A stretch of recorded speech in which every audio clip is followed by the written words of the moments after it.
Amados irmãos em Cristo, quero saudá-los com a paz do Senhor Jesus e quero convidar vocês para que nós meditemos hoje nos 3 tempos da salvação.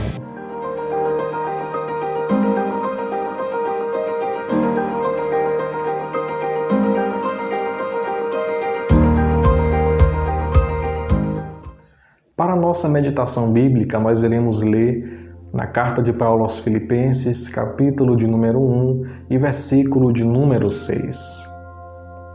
Tendo por certo isto mesmo, que aquele que em vós começou a boa obra, a aperfeiçoará até ao dia de Jesus Cristo.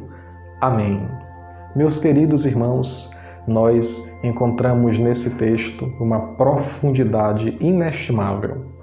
Muitos irmãos têm utilizado esse versículo aplicando-o somente a diversas áreas da vida e esquecendo-se de sua principal aplicação, que se refere exatamente à obra da salvação em Cristo. Nós, que somos crentes em Jesus, podemos biblicamente ter a certeza de nossa salvação. E nesse texto nós encontramos a salvação acontecendo em nossas vidas em 3 tempos distintos. Primeiramente, nós podemos citar o passado, a salvação no passado, quando Paulo escreve aos Filipenses e diz que aquele que em vós começou a boa obra. Ele está falando dos dias passados, dos dias em que a obra da salvação em nossas vidas foi iniciada, ou seja, do dia em que eu e você entregamos as nossas vidas a Cristo Jesus e o recebemos como nosso Salvador e Senhor. Ou seja, queridos, a salvação um dia começou em nossas vidas. Um dia ela teve um início, e esse início está no passado das nossas histórias. Nós temos alguns termos teológicos que nós podemos aplicar a essa realidade. O primeiro termo é o termo redenção, que tem um significado bem peculiar, bem interessante, e remete à ideia de um mercado de escravos. Infelizmente, o nosso país é permeado por uma história de escravidão. Como você e eu sabemos, havia a venda de escravos no passado.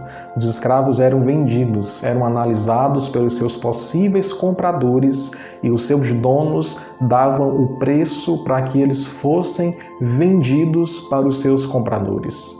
Na verdade, eu e você, antes de Cristo nos alcançar com o poder da salvação, antes de nós entregarmos a nossa vida a Ele, éramos, como diz a Bíblia, escravos do pecado. A Bíblia diz que aquele que comete pecado se torna escravo do pecado.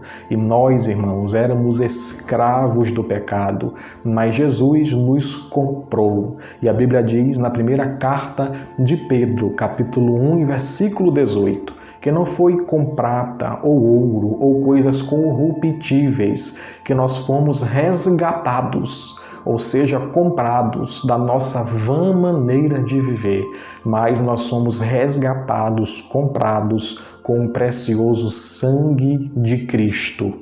Ou seja, no passado o Senhor nos comprou com o precioso sangue do Senhor Jesus.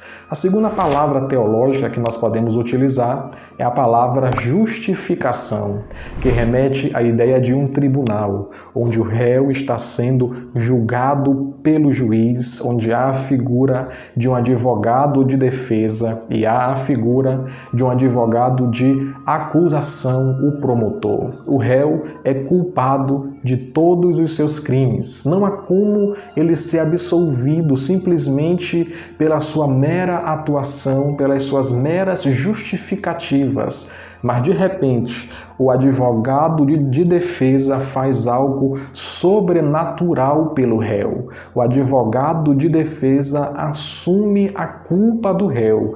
O juiz não tem outra alternativa senão declarar esse réu justificado. E foi isto que aconteceu com você e comigo. Jesus assumiu o nosso lugar e nós fomos declarados justos, não pela nossa própria justiça, mas pela justiça de Cristo na cruz do Calvário. A segunda etapa da salvação, o segundo tempo da salvação, é o tempo do presente, que aparece nesse texto quando Paulo diz que o Senhor aperfeiçoará a sua obra. Ou seja, nós continuamos sendo aperfeiçoados. Isso mostra, irmãos, que a nossa salvação é também um processo contínuo. Dia após dia, nós estamos sendo salvos. Dia após dia, o Senhor trabalha em nossos corações. E podemos utilizar um termo que aparece na Bíblia e que é muito estudado, que é a santificação.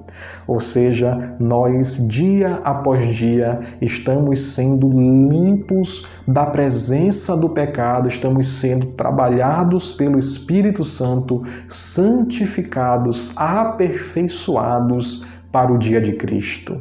A nossa santificação é obra do Espírito Santo, operado em nós através do poder da palavra e de nossa constância na presença de Deus. Ou seja, persevere servindo a Deus, persevere meditando na palavra de Deus, persevere na oração e Deus vai aperfeiçoar a tua vida. Por fim, esse texto mostra o aspecto futuro da salvação, quando Paulo diz até ao dia de Cristo Jesus. Ou seja, a nossa salvação aqui na terra não terá o seu desfecho final, mas ela será completada em sua plenitude quando o nosso corpo for transformado em um corpo glorioso, e isso se dará no dia do arrebatamento da igreja. Este é o sublime dia em que a nossa redenção estará completa, em que a nossa salvação chegará à sua plenitude quando nós vivermos a glorificação de nossos corpos e entrarmos e permanecermos para todo o sempre na presença de Deus. Eu oro para que Deus abençoe tua vida, para que Ele guarde esta palavra em teu coração e faça de ti um baluarte em suas mãos. Se essa palavra abençoou você, inscreva-se neste canal, deixe o seu like e compartilhe este vídeo com outras pessoas. Que Deus te abençoe e te fortaleça em nome de Jesus.